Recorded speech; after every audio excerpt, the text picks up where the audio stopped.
हमारे वीडियो देखने के लिए हमारे चैनल को सब्सक्राइब करें और नोटिफिकेशन पाने के लिए प्रेस करें बेल आइकन। देखिए प्रश्नमाला है आपके 1.2 कक्षा 9 संख्या पद्धति। उसका क्वेश्चन नंबर है 1। नीचे दिए गए कथन सत्य है या असत्य है। आपको कारण के साथ अपने क्या लिखना है, उत्तर भी लिखना है। ठीक है, तो पहला है कि प्रत्येक अपरिमेय संख्या एक वास्तविक संख्या होती है।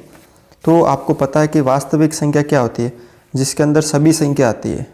ठीक है, जैसे 1, ठीक है, 2, 5, ठीक है, पाई, ठीक है। फिर उसके बाद परिमेय संख्या, ठीक है ना, यानी परिमेय संख्या और अपरिमेय संख्या सभी आती है। तो इसमें कह रखा कि क्या जो अपरिमेय संख्या, प्रत्येक अपरिमेय संख्या एक वास्तविक संख्या होती है। तो ये पाई परिमेय संख्या है। अब पाई के अंदर जो ये पाई है वो परिमेय संख्या, ये अपरिमेय संख्या है किसके अंदर, वास्तविक संख्या के अंदर। तो वास्तविक संख्या क्या होती है, जिसके अंदर सभी संख्या आती है, परिमेय संख्या, अपरिमेय संख्या, ठीक है, तो वो वास्तविक संख्या कहलाती है। अब ये जो अपरिमेय संख्या ये वास्तविक संख्या के अंदर आती है, तो इसका मतलब ये अपरिमेय संख्या क्या होती है, वास्तविक संख्या होती है, तो ये सत्य है। उसके बाद है संख्या रेखा का प्रत्येक बिंदु √m के रूप का होता है, जहाँ m एक प्राकृत संख्या है। यहाँ पर आपको दे रखा है कि ये जो संख्या रेखा है, ये 0, ये 1, ये 2, ये 3, ये 4, -1, -2, -3। अब यहाँ पे क्या दे रखा है कि √m और जहाँ m क्या है, प्राकृत संख्या। प्राकृत संख्या का मतलब 1, 2, 3, 4, 5। अब यहाँ पे देखो संख्या रेखा पर प्राकृत संख्या के अलावा माइनस की संख्या भी आती है। प्राकृत संख्या कहाँ से शुरू होती है, 1 से होती है, लेकिन संख्या रेखा पर 0, -1, -2 ये भी आते हैं।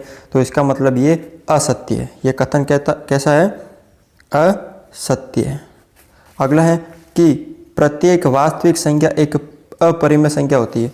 अभी मैंने आपको बताया था ये जो है आपके वास्तविक संख्या होती है, ये वाली सारी, ठीक है। ये प्रत्येक यानी सभी वास्तविक संख्या अपरिमेय संख्या होती है, जरूरी नहीं है। अब ये अपरिमेय संख्या, ये परिमेय संख्या, ये अपरिमेय है, लेकिन ये तो परिमेय है, ये वास्तविक संख्या है। तो इसमें कह रखा कि प्रत्येक वास्तविक संख्या अपरिमेय संख्या होती है, जरूरी नहीं है कि प्रत्येक वास्तविक संख्या अपरिमेय संख्या। इसका मतलब ये कथन क्या है, असत्य है। क्वेश्चन नंबर 2 है यहाँ पर, क्या सभी धनात्मक पूर्णांक, धनात्मक पूर्णांक का मतलब प्लस की संख्या, प्लस की संख्या 1 से शुरू होकर 2, 3, 4, 5, ठीक है, ये सभी जो संख्या है उनका जो वर्गमूल है अपरिमेय होता है। जैसे 1 का वर्गमूल 1 होता है, 2 का वर्गमूल √2, 3 का वर्गमूल √3 का √3 ही होता है।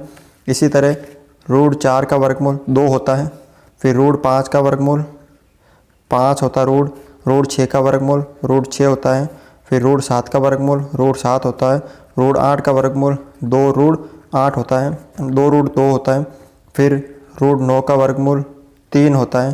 तो यहाँ पे कह रखा है कि क्या सभी यानी सभी जो प्लस की संख्या है उनका वर्गमूल अपरिमेय संख्या होता है। यदि नहीं तो एक संख्या के वर्गमूल का उदाहरण दीजिए जो एक परिमेय संख्या है। अब आपको क्या कह रहा है कि जो प्लस की संख्या है 1 से लेकर अनंत तक, उनके सारे वर्गमूल अपरिमेय होते हैं। देखो ये एक परिमेय संख्या हो गई, ये भी प्लस की है, इसका वर्गमूल 1 हो गया। अब ये एक अपरिमेय है, ये एक अपरिमेय है, लेकिन वापस ये एक परिमेय हो गई, ये अपरिमेय, ये अपरिमेय, ये अपरिमेय, ये अपरिमेय, ये वापस परिमेय हो गई। यहाँ पे सभी कह रखा है, ठीक है, तो यहाँ पे सभी ने है, तो यहाँ पे लिख सकते हो आप, नहीं सभी धनात्मक पूर्णांकों के वर्गमूल अपरिमेय नहीं होते हैं। अब कौन से नहीं होते हैं आपको उदाहरण दे देना। ये तो एक आपको 4 का दे देना है, 4 का कितना होता है 2, या एक आप दे दो 9 का, √9 का कितना होता है 3, क्योंकि ये प्लस की संख्या 9, इसका वर्गमूल 3 होता है, लेकिन 3 क्या है, परिमेय संख्या है, ठीक है। तो बस इस तरह से इसको सरल कर सकते हो। अगला क्वेश्चन है 3 नंबर, दिखाए कि संख्या रेखा पर √m को किस प्रकार निरूपित किया जा सकता है। अब आपको ये आ गई संख्या √5, ठीक है। अब √5 कैसा आता है, इसके लिए ट्रिपलेस आपको याद होने चाहिए। ट्रिपलेस क्या होते हैं, आपने पाइथागोरस प्रमेय पढ़ी होगी, जिसके अंदर कर्ण एक त्रिभुज होता है, समकोण त्रिभुज जिसके अंदर कर्ण होता है, लंब होता है और क्या होता है, आधार। आपने ट्रिप्लेस पढ़ा होगा। जैसे कर्ण का मान आ गया, मान लो कितना, 5 आ गया, 5 आ गया, ठीक है। अब इसका और इसका कितना हो सकता है, 5 आ गया, तो इसका और इसका कितना हो सकता है, इसका हो सकता है 3, इसका हो सकता है 4। इनको बोलते हैं ट्रिप्लेस, 5 4 3। अब ट्रिप्लेस का मतलब इसका वर्ग, इसका वर्ग, 5 का वर्ग कितना होता है, और इन दोनों का वर्गों का योग इसके बराबर होता है। तो देखो 25, 4 का 16 प्लस 9 कितना हो गया, 25 बराबर 25। 9 और 16 25, इनको बोलते हैं ट्रिप्लेस। जिस 3 4 5 या 5 4 3, यानी बड़ी संख्या का जो वर्ग है वो छोटी संख्या के वर्गों के योग के बराबर होता है, इनको ट्रिप्लेस बोलते हैं। तो आपको ट्रिप्लेस याद रखना है। क्या याद रखना है आपको, ट्रिप्लेस याद रखना है।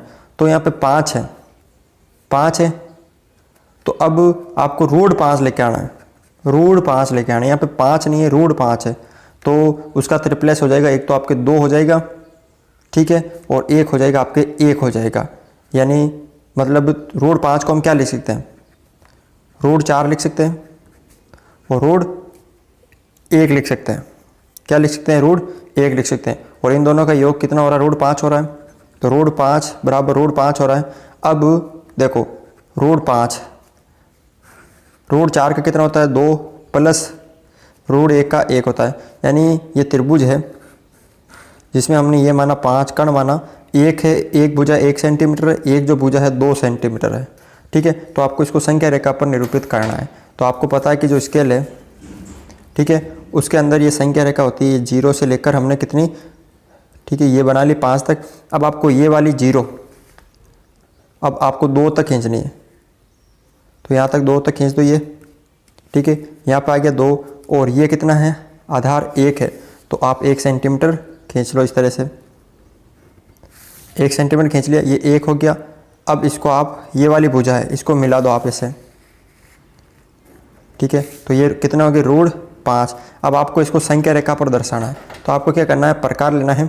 और प्रकार में क्या करना है, ये वाली जो भुजा है, ये वाली, ठीक है, इसको इस तरह से, ये वाली जो भुजा है इसको इस तरह से ऐसे लेकर आना। ये देखो यहाँ पे आ रही है, यहाँ पे आ रही है, इस बिंदु पे रखना है, और यहाँ से शुरू करके इस तरह आ रही है। देखो ये यहाँ पे जो आएगी वो आएगी रूट 5। तो इस तरह से आप इसको दर्शा सकते हो। अगला जो क्वेश्चन है, क्वेश्चन 4, वो इसी तरह का है, तो मैं उसको बाद में समझा दूंगा। अगर आपको ये वीडियो अच्छा लगा तो इसे लाइक करें, शेयर करें और हमारे चैनल को सब्सक्राइब करें।